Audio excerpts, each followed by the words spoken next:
I stand here, on the stage of the Royal Theatre in Madrid, my heart pounding in my throat. The glare of the spotlights blinds me a little, but I can feel the gazes, the whispers, the anticipation of the crowd. This is the moment my adoptive family, the Garcia Lopez, has been waiting for, the culmination of months of preparation for the annual Family Talent Contest. But something doesn't fit. A cold pang pierces my chest, a feeling I know all too well. It's not the usual nervousness of a performance. It's the premonition that, for me, this day will end differently. It has always been this way, every step of my life with them. My name is Amara, I'm 22 years old, and I was adopted by the Garcia Lopez family when I was just 5. I grew up in an affluent neighborhood in Madrid, surrounded by luxury, but always with a sense of being a piece that didn't fit into the puzzle. My adoptive parents, Carlos and Elena, always strive to present an image of a perfect family. They have 2 biological children, Marcos and Lucia, both blonde, with light eyes, and the pale skin that is so common here. I, with my dark skin, my rebellious curls, and my African features, was the most evident contrast. They never told me directly, but the difference was an elephant in the room. Since I was little, I noticed how eyes would fix on me when we went out together. They were gazes of curiosity, sometimes admiration, others of subtle condescension. My parents would smile, proud of their diversity, but I felt the weight of being the exception, not the rule.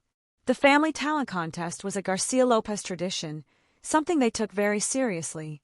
Each year, the children competed in various artistic disciplines, and the winner received a trophy and a scholarship for a course of their choice. It was a way to foster excellence in the family. My siblings, Marcos and Lucia, always excelled.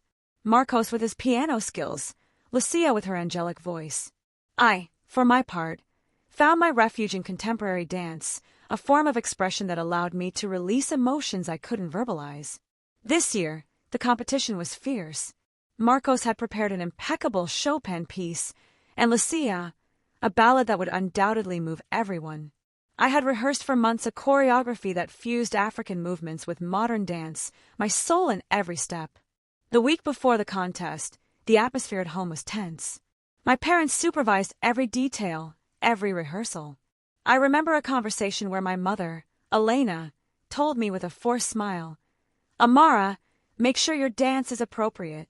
We don't want anything too exotic." Her words pierced me. Exotic.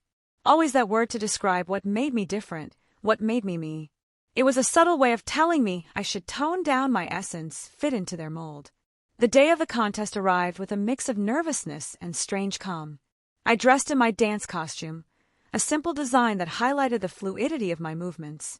My siblings wished me luck, but their eyes reflected the same competitiveness as always. When my name was announced, I felt a surge of adrenaline.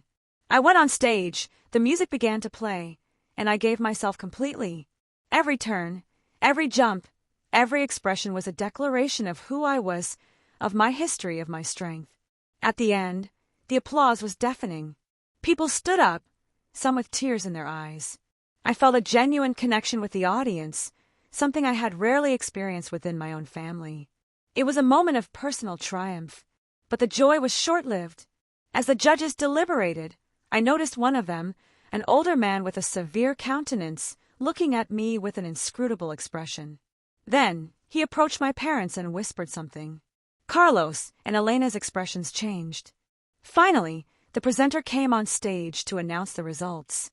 He named Marcos as the winner in the musical category, and Lucia in the vocal. My category, dance, was last. My heart raced. And then he said it. And in the dance category, although the performance was memorable, contestant Amara has been disqualified. The silence in the theater was instantaneous, heavy, almost painful. My world stopped. The presenter continued, his voice echoing in the stunned silence of the theater. The jury's decision is based on the fact that Amara's interpretation does not conform to the classical family dance standards established for this contest. The phrase was gibberish, a pathetic excuse. My eyes searched for my parents in the front row. Carlos had an uncomfortable expression, while Elena avoided my gaze, fixing her eyes on the stage as if made of marble. My siblings looked relieved, almost victorious, oblivious to the injustice. I felt the heat rise up my neck. Classical family dance standards? My choreography was contemporary, yes, but impeccable in technique and deeply emotional. It was a transparent excuse, a veil for something more insidious. The audience, which seconds before had erupted in applause, now murmured. They were confused murmurs at first, then they became more defined, more indignant. I could hear phrases like disqualified, but she was the best, or what does classical family even mean? I walked off the stage with a dignity I didn't feel, my legs trembling beneath my dance costume. My parents intercepted me in the side hallway before I could reach the dressing rooms. Amara! Dear, we're so sorry, Elena said, without looking me in the eyes. Carlos added, with a tone meant to be comforting but sounding like justification. You know these things happen, darling. Perhaps your style was too avant-garde for such a traditional contest. It's not personal. It's not personal. My voice came out louder than I expected, laden with years of accumulated frustration. Is it that my skin, my hair, my history aren't personal either? Is my existence too avant-garde for this family? They remained silent, their faces tense. Marcos and Lucia approached, curious, but kept a prudent distance. Shame and rage mixed within me, a perfect storm of emotions. Don't talk nonsense, Amara, Marcos snapped, his voice tinged with superiority. It's a talent contest, not a platform for your claims. Accept defeat gracefully. Lucia, always more subtle, added. Yes, Amara. Besides, you know Grandma is very strict about traditions. Maybe she didn't understand your proposal. Grandma was one of the honorary judges, and her influence in the family was undeniable. The mention of Grandma, Dona Isabel, hit me. She had always been the most distant with me, the one who looked at me with a mix of curiosity and disapproval. Her comments about my different energy or my wild spirit were constant. At that moment, I understood that the disqualification wasn't just about my dance.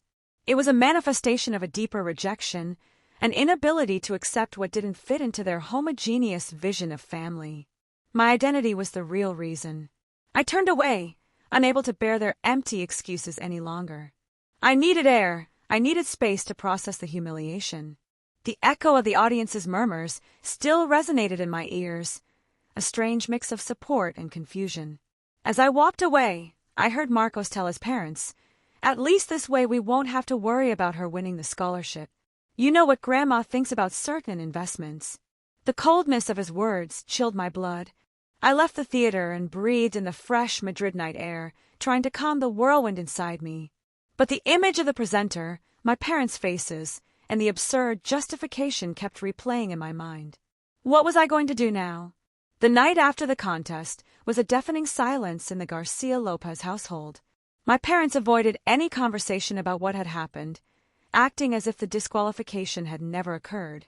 The tension was palpable, an even bigger elephant in the room. I tried to talk to Elena in the morning, while she was preparing breakfast. "Mom, why did you allow that? Why didn't anyone defend me?" I asked, my voice barely a whisper, hoping for some sign of regret or explanation. She sighed, without looking at me. "Amara, we already told you. It was a jury decision. There's nothing to be done. It's better to forget and move on. Don't make a drama out of this." Her words were a wall, cold and impenetrable. Carlos, entering the kitchen, reinforced the stance. "Exactly. Besides, the contest is a family tradition, not a platform for controversy. We don't want the family's reputation to be affected by a misunderstanding." Their words hurt me more than the disqualification itself. For them, my humiliation was a misunderstanding, and the priority was the family's reputation. My emotional well-being was secondary, almost irrelevant. My siblings, Marcos and Lucia, behaved as if nothing had happened. They celebrated their victories with their friends, posting photos on social media, completely ignoring my presence. It was as if I had been erased from the family narrative.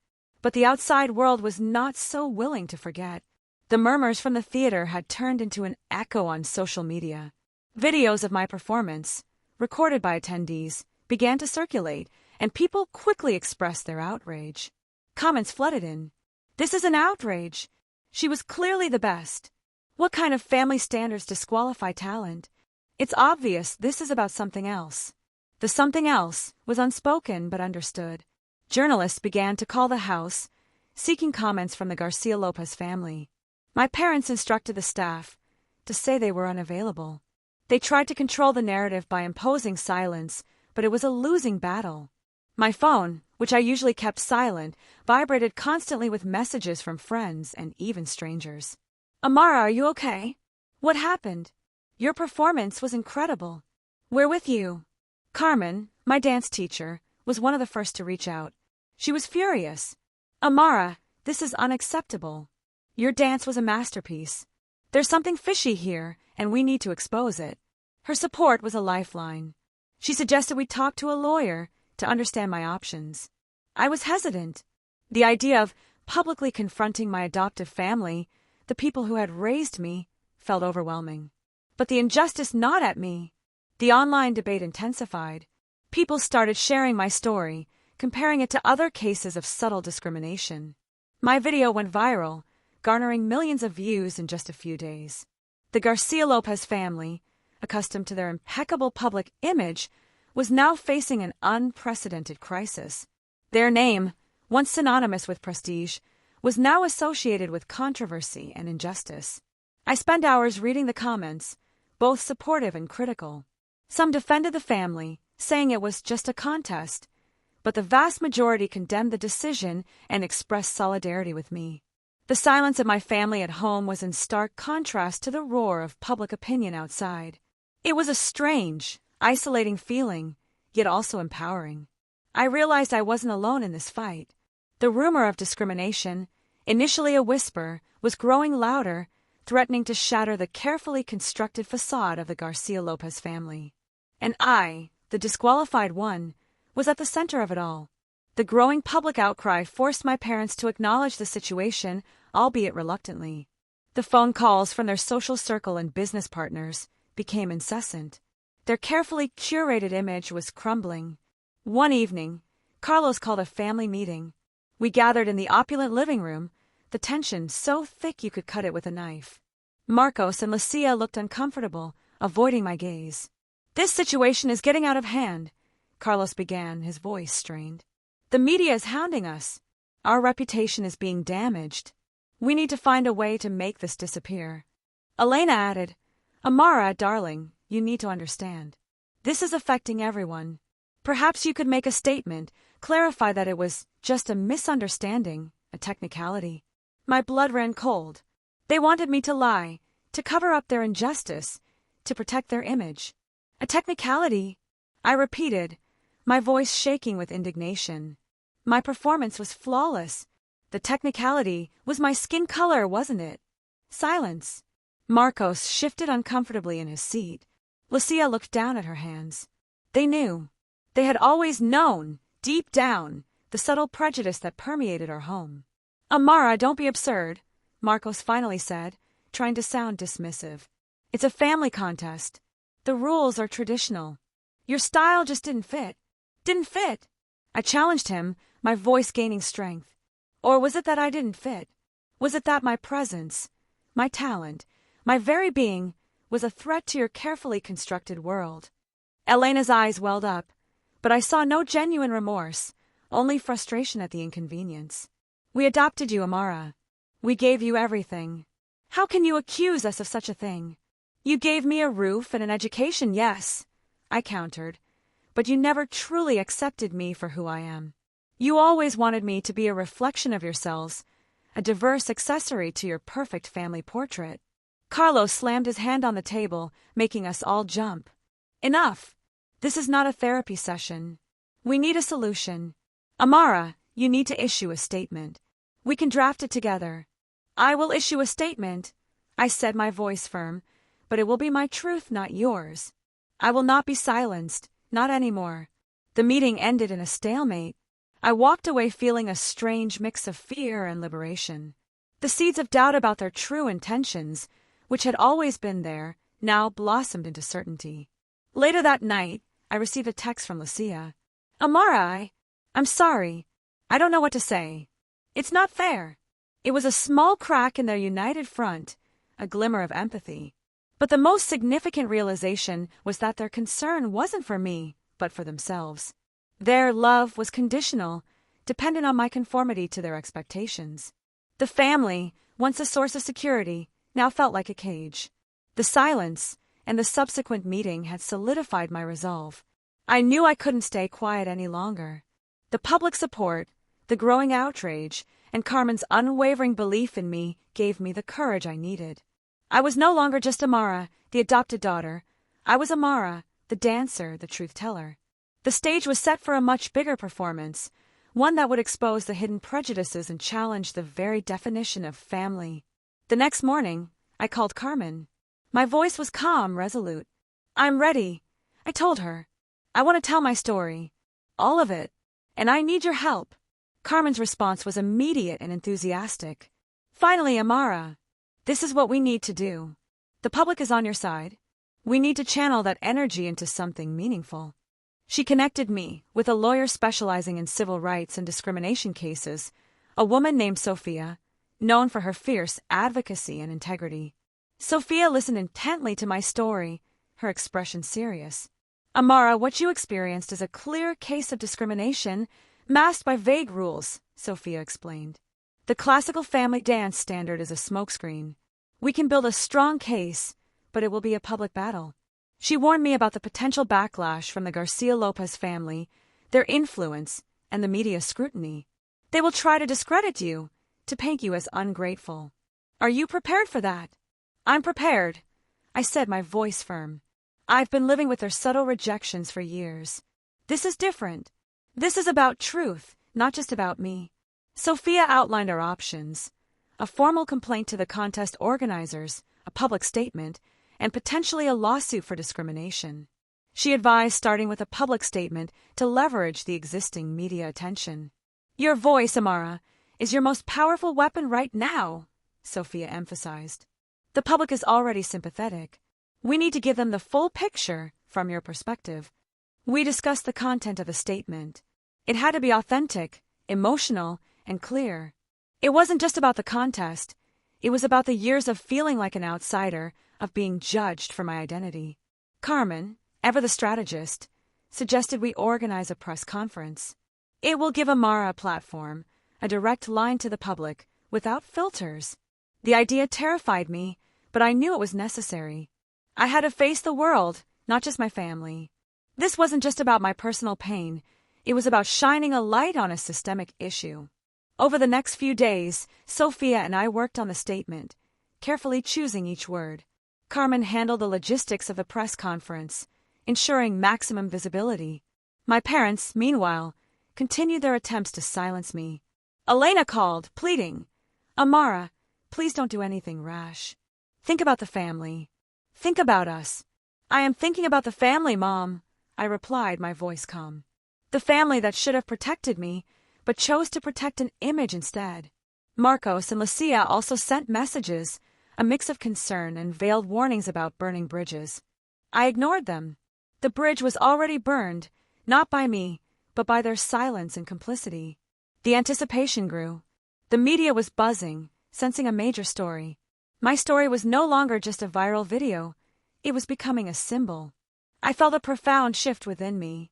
The fear was still there, but it was overshadowed by a sense of purpose. I was no longer just a victim. I was an advocate.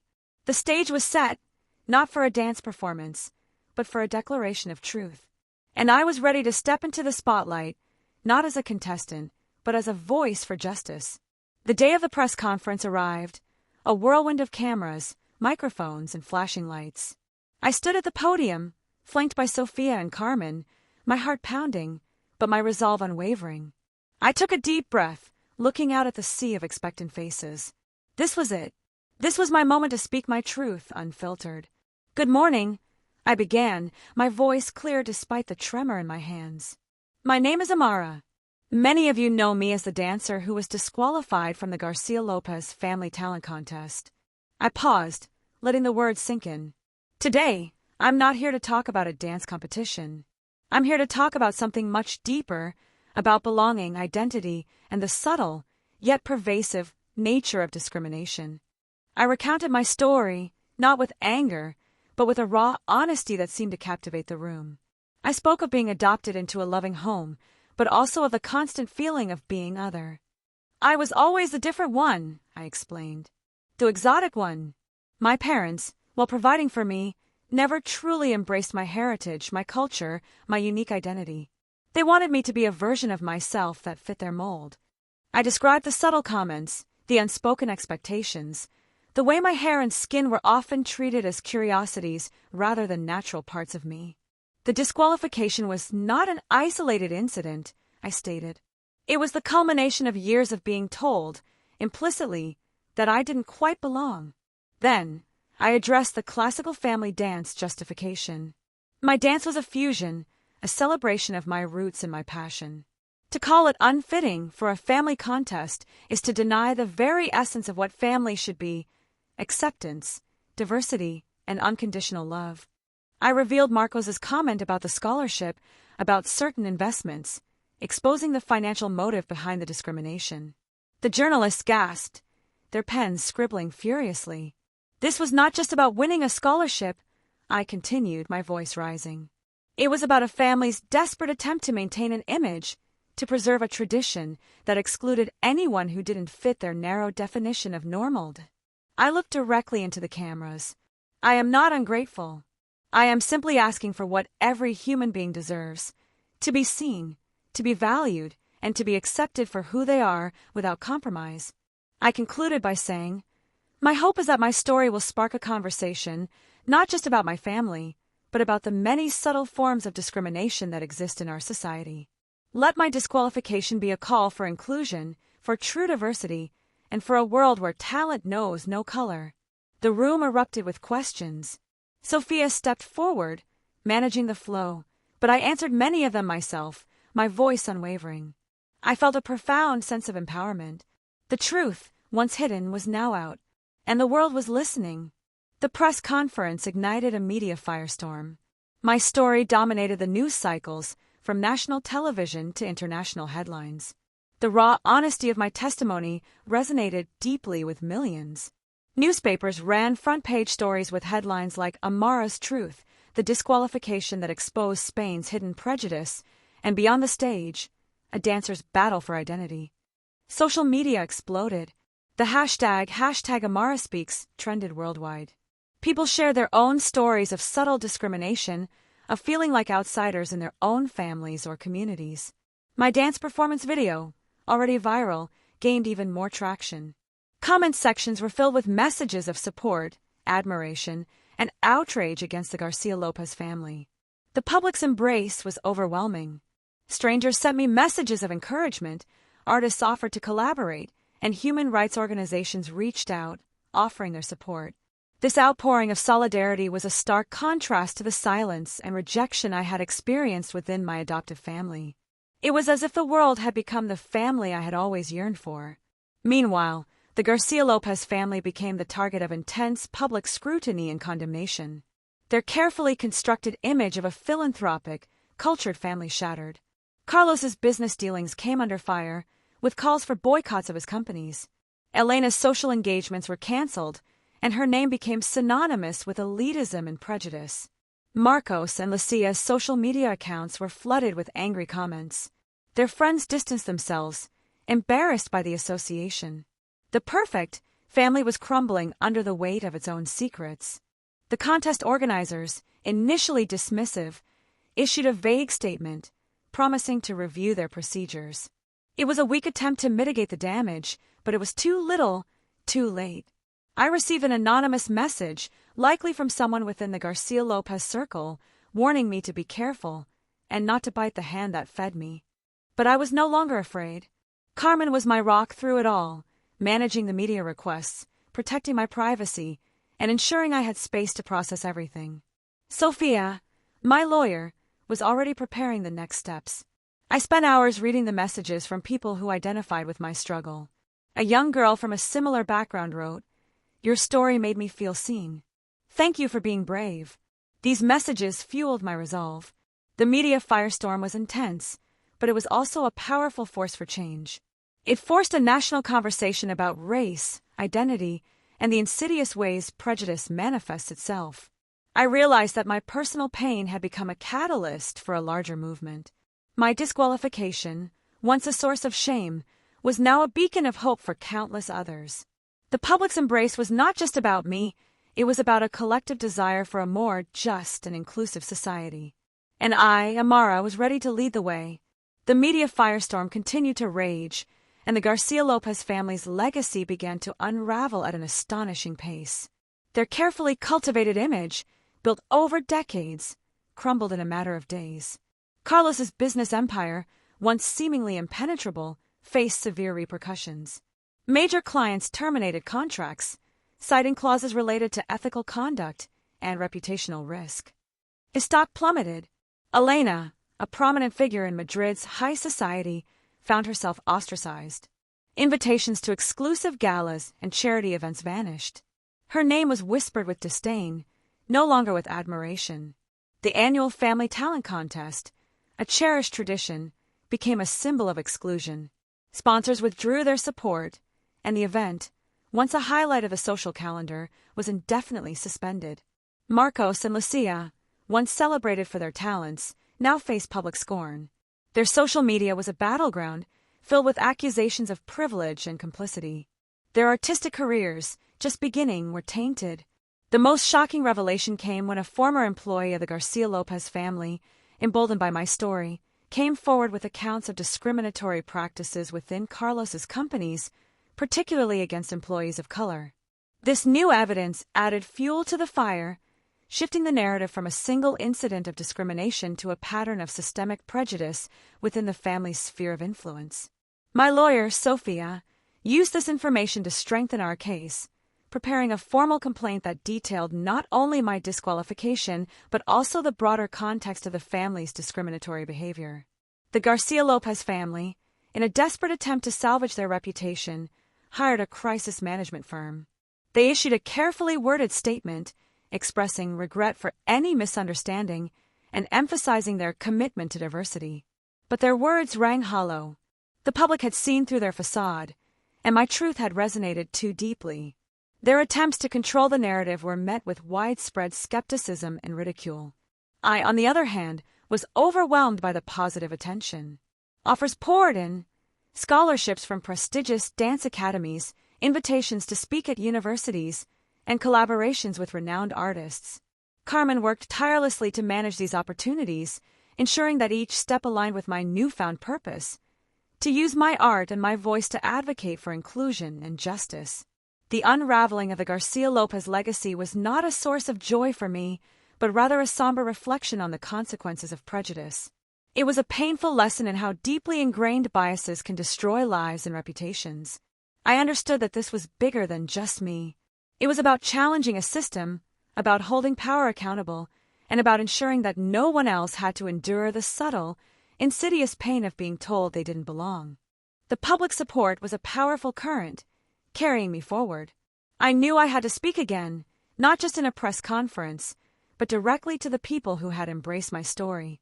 With Carmen and Sofía's help, I drafted a personal statement, a letter to the world that I would share on my social media and through various news outlets. I wanted it to be raw, authentic, and from the heart. I started by thanking everyone who had stood by me. "Your solidarity has been my strength," I wrote. "You have shown me that I am not alone and that there is immense power in collective voice." Then, I addressed the Garcia Lopez family directly, without naming them, but clearly referring to the situation. To those who chose to disqualify me, not for lack of talent, but for a perceived difference, I say this: you tried to silence me, but you only amplified my voice. I spoke about the pain of feeling like an outsider, of the constant pressure to conform. My dance was an expression of my soul, a fusion of my heritage and my passion. To call it unfitting was to deny a part of who I am. I emphasized that my fight was not about revenge, but about justice and awareness. This is not just my story. It is the story of countless individuals who face subtle, often invisible, forms of discrimination every day. I urged people to question the unspoken biases, the traditions that exclude, and the standards that limit. Let us challenge the notion that art, or talent, or even family has a single prescribed color or form. I ended with a powerful call to action. The public defended me with their applause in the theater, and they have defended me with their voice on social media.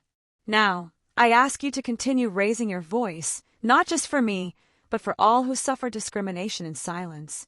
The statement went viral instantly. It was shared millions of times, translated into multiple languages, and resonated with people across the globe. It was a testament to the power of a single, authentic voice. Journalists clamored for interviews. I chose a few, carefully, to ensure my message remained clear and undiluted. I spoke with honesty, vulnerability, and unwavering conviction. "What do you hope to achieve with this, Amara?" a reporter asked. "Do you plan to sue the Garcia Lopez family? Have you spoken to your adoptive parents since then?" I answered honestly. I hope my story serves to open a dialogue for people to question the prejudices often hidden behind tradition or aesthetics. I'm not seeking revenge. I'm seeking justice and awareness. Regarding my parents, I said, my relationship with them is complex. I hope that, with time, they can reflect on what happened and understand the harm they caused, not just to me, but to the very idea of family. The public statement was a resounding success. My words resonated throughout the country. People were moved by my vulnerability and my strength. It became a turning point in the public conversation about racism in Spain. The Garcia Lopez family's image was completely damaged. Their attempts to control the narrative had failed spectacularly. The truth, told by me, was far more powerful. Stepping away from the press room, I felt a weight lifted from my shoulders. I had spoken my truth, and the world had listened. The voice of Amara, the disqualified dancer, had become a cry for justice. After the press conference, the tide of solidarity overflowed. Not just on social media, but in the streets. Dance flash mobs in my support were organized in squares across Madrid and Barcelona, where dancers of all backgrounds recreated my choreography. Artists and activists united to create a national campaign under the slogan, "Dance is no color." My story became a case study in universities and in television debates about diversity and prejudice. The consequences for the Garcia Lopez family were immediate and severe. Carlos, who was an influential businessman, lost important contracts. Several companies canceled their agreements with him, citing ethical concerns and reputational damage. Elena, who actively participated in several high society charities, was removed from her positions. Invitations to social events drastically decreased. Her circle of friends dwindled, embarrassed by the scandal. Marcos and Lucia also suffered repercussions. The universities where they studied received petitions for them to comment on the discrimination. Their friends distanced themselves, and their social media was filled with criticism. Grandma Isabel, the main instigator of my disqualification, was the most affected. Her reputation as an impeccable matriarch of high society shattered. People pointed her out on the street, and her name became associated with racism. The annual Garcia Lopez Family Talent Contest, a decades-old tradition, was suspended indefinitely. No one wanted to be associated with an event tainted by discrimination. Its legacy was irremediably damaged. For me, however, doors opened. I received scholarship offers from prestigious contemporary dance schools, invitations to give talks at diversity and art events, and proposals to collaborate with dance companies. Carmen, my unconditional support, became my agent and mentor. Together, we began to plan my future, not just as a dancer, but as a voice for change. The irony of the situation was not lost on me. The family that had disqualified me to protect their image and traditions now saw their image destroyed and their traditions questioned for the very same reason. I felt no joy in their suffering, but rather a strange melancholy. I wish they had learned the lesson in another way, that they had chosen love and acceptance instead of prejudice.